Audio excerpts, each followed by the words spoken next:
इनकी पहली फिल्म जब वंस अपॉन अ टाइम में भी देखा आपने, बहुत ही ग्रे कैरेक्टर किया था, और वो कैरेक्टर इसमें कितना डिफरेंस है?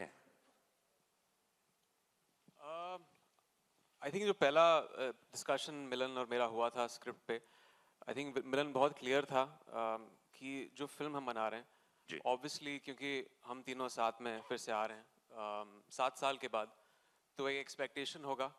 एंड आई नो एक कंजेक्चर भी था कि यार फिल्म शायद एक once upon a time in Mumbai तरह की एक फिल्म होगी, और इसमें अजय और मेरी टक्कर होगी और एक कॉन्फ्लिक्ट होगा। बट जब मिलन ने मुझे स्क्रिप्ट सुनाई था, I was very very happy कि उन्होंने एक तरह से मोल्ड को तोड़ा है इस फिल्म में। जिस तरह की कहानी है, एक तो एक हाइस्ट फिल्म है, ड्रामेटिक है, एक्शन है, लेकिन इन्होंने एक हाइस्ट फिल्म को एक बहुत ही अनयूजुअल स्पिन दिया है। And I'd like to get Rajat also, give him credit for this.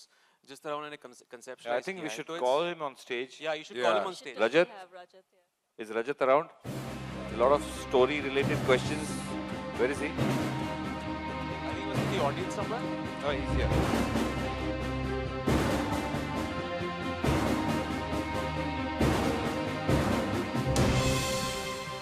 So, to say it in one line, it's very, very different from what people have seen in Once Upon a Time.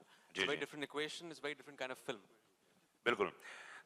रजत भाई, देखिए बहुत demand है भाई आपकी यार, चारों तरफ industry के अंदर भी और स्टेज में भी।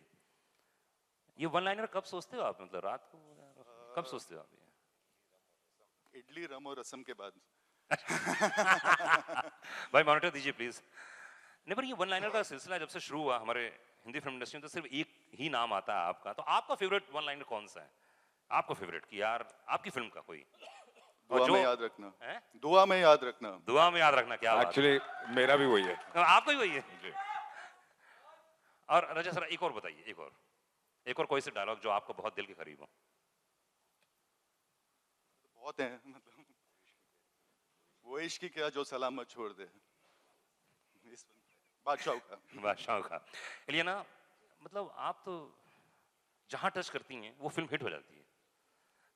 क्या बात, एक बार जोरदार ताली होनी चाहिए, इतनी खूबसूरत दिख रही हैं आज यार इलियाना। कैसे करती हैं आप? मतलब मैं अभी, हम और डायरेक्टर साहब आपके बात कर रहे थे, फिल्मों का सिलसिला देख रहे थे, सभी फिल्में चाहे यहाँ की हो साउथ की हो फिल्में, तो इस फिल्म में क्या लग रहा है आपको? ट्रेलर देखा आपने, प्रोमो देख लिया, फिल्म शूट किया जी। तो क्या बोलना चाहेंगे इस फिल्म के बारे में? यही कि ये मेरा सबसे स्पेशल फिल्म है। आई थिंक मेरे करियर में सबसे, hopefully one of my best performances, and without a doubt सबसे बेस्ट एक्सपीरियंस रहा है इस फिल्म के शूटिंग के दौरान। So it's been absolutely memorable and very very special. ये लास्ट फिल्म के प्रमोशन देखे नहीं थे मैंने, वहाँ भी तो ये नहीं बोला था इन्होंने, है ना भाई? नहीं बोला था। हाँ, मेरे पास बिल्कुल ऑडियो नहीं भी है, बोला था। मेरे पास ऑडियो है। नहीं, बिल्कुल नहीं, बिल्कुल नहीं, बिल्कुल नहीं बोला था। I genuinely mean it. I mean Milan से पूछ लो, लास्ट डे पे what was my statement? Yeah, it was quite an emotional farewell अच्छा। on the last day of shooting, and तब हमको एहसास हुआ कि इलियाना ने कितनी मेहनत की है अपने कैरेक्टर के लिए, और कितना सोचा है, कितना वो इमोशनली इन्वॉल्व हुई है हमारे यूनिट के साथ। और जैसे कि अजय सर ने कहा कि हो सकता है कि वो हर फिल्म के प्रमोशन पे यही बोलती हो, but I am sure this is not true. Isha भी मैं परसों इंटरव्यू कर रहा था, तो आपने बहुत 2-3 चीजें ऐसी बड़ी कमाल की बोली इस फिल्म के बारे में, तो प्लीज जरा लोगों तक पहुंचाइए वो बात बादशाहों को लेकर। फिल्म के बारे में बताइए, उसके बाद हम पर्सनल आपसे पूछेंगे बाद में। I mean, honestly, मेरे लिए the moment I got a call कि मिलन लूथरिया की फिल्म है, तभी मैंने आधा अपना दिमाग बना लिया था कि मुझे फिल्म करनी है। एंड मिलन सर ने जैसे हर एक को 1-2 लाइनें का नरेशन दिया, मुझे आई थिंक 1-2 सेकंड का नरेशन दिया, and I was sold on it. Plus film इतनी बड़ी है, for someone like me I just thought कि एक तो अगर आपने वंस अपॉन अ टाइम देखी है, एंड आप इन दोनों कैरेक्टर्स के एंड एक्टर्स के बहुत बड़े fan, and then on the more आप चाहेंगे कि एक ऐसी फिल्म का पार्ट रहे कि वो हिस्ट्री में याद रहे। एंड जैसे उन्होंने रजत ने एक डायलॉग बोला, दुआ में याद रखना, इस फिल्म के ऐसे डायलॉग्स हैं तो लोग याद रखेंगे। सो होपफुली जब फिल्म 10 साल बाद भी बात होगी तो लोग बोलेंगे अरे वो उस मूवी का, and I will be like हाँ वो मेरी फिल्म का था, तो इसीलिए मैंने फिल्म की। क्या बात है, बहुत बड़ी बात है, प्राउड के साथ बोल सके। एक बार जोरदार ताली होनी चाहिए। एंड अब मैं जिस कलाकार से मुलाकात कराने वाला हूँ, आई थिंक मेरी ज़िंदगी में फिट रहने का मकसद आई थिंक इस इंसान से सीखा जा सकता है। मेरा बहुत पुराना दोस्त एंड एक फिल्म के दौरान मुलाकात हुई थी। वाकई जितना नॉलेज रखता है ये आदमी, शायद ही बहुत कम लोग हमारी फिल्म इंडस्ट्री में इतना नॉलेज रखते हैं हर फील्ड के बारे में। तो विद्युत जामवाल के लिए एक बार जोरदार ताली होनी चाहिए। कमान विद्युत भाई, ये लुक के बारे में बताओ ना यार। ऐसा लुक आज की तारीख में मर्दों में बहुत कम नजर आता है यार। नहीं, जो सही कह रहा हूँ मैंने, हीरो लोग कहाँ आजकल।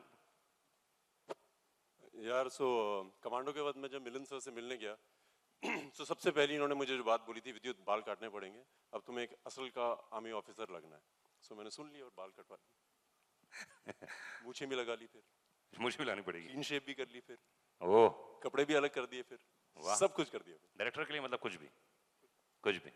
तो इस फिल्म में क्या कैरेक्टर है आपका, चरित्र क्या है इस फिल्म में? यार मेनेसिंग हूँ, इंडियरिंग हूँ, दोस्त हूँ, वफादार हूँ, दुश्मन भी हूँ, सब कुछ हूँ। ओह क्या बात। सर ये टी सीरीज का जो मामला है, मैं भी पीछे से बोल रहा था कि भाई इनके कमचे धागे से लेकर, आई थिंक उस दिन मिलन ने भी एक बहुत अच्छी बात की थी। जब ये गाना लॉक हुआ तो नुसरत साहब की जो लास्ट एल्बम थी, आई थिंक वो कच्चे धागे थी, हम दोनों की एल्बम थी। और जब ये गाना लॉक हुआ तो मिलन ने बहुत एक अच्छी बात बोली, कहा कि नुसरत साहब रहे नहीं, लेकिन उन्होंने रास्ता ढूंढ लिया हम तक पहुंचने का, हमें ब्लेस करने का, और ये गाना आई थिंक वही है। अच्छा, आपकी यूनिट से एक आदमी ने फोन किया था मुझे जब शूट चल रहा था। आप यूनिट से? हाँ यूनिट से। तो बेचारा परेशान था वो कि आप लोगों ने कुछ खिला पिला दिया था। वो बोले कि 100% अजय सर ने ही पिलाया होगा। पिलाया था? हाँ, गांजा कुछ भांग वांग थे क्या? यार हम लोग तो रोज सबको कुछ ना कुछ पिलाते हैं, अच्छे लोग हैं, वी आर गुड होस्ट्स। अच्छा तो क्या हुआ क्या, तो बता दीजिए जरा सब लोगों को। क्या तो बेचारा यूनिट वाला मेरे फोन कर रहा, पूरी रात भर मुझसे बात किया उसने, अब क्या बात कर रहा था उसको खुद को नहीं मालूम था।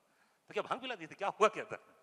मिलन सर, मिलन बताओ। शिवरात्रि का दिन था और बहुत खतरे वाला दिन होता है जब अजय देवगन आपके आसपास होते हैं। मैंने 2-4 शिवरात्रियां इनके साथ गुजारी हैं, तो मैं सीख गया हूँ कि उस दिन ये जो भी सामने लाए वो आप चख नहीं सकते। ओके। लेकिन कुछ हमारे यूनिट के ऐसे लोग थे जिनको ये तजुर्बा नहीं था। तो एक वक्त के बाद हम एक्शन सीन शूट कर रहे थे जिसमें आपने देखा जीप उड़ रही है वो पहाड़ से, तो ऑल ऑफ अ सडन कुछ चेहरे ऐसे बदल गए यूनिट वालों के। कुछ ऐसे थे जो कोई इस तरफ जा रहा था तो उस तरफ चला गया, खड़ा था तो बैठ गया, बोल रहा था बादल आ गए, अंधेरा हो गया है, जबकि भरा उजाला था। तो वहां से बैकवर्ड जब हमने ट्रैक किया तो पता चल गया कि ये सारा कुछ महाशिवरात्रि का बिल्कुल बिल्कुल। तो शिव जी के भक्त हैं ये, सबको पता है, तो शिव जी का प्रसाद खिलाते हैं सबको। अजय सर, आप भी शिव जी का प्रसाद लेते हैं आप? नहीं, मैं लोगों को देता हूँ। अच्छा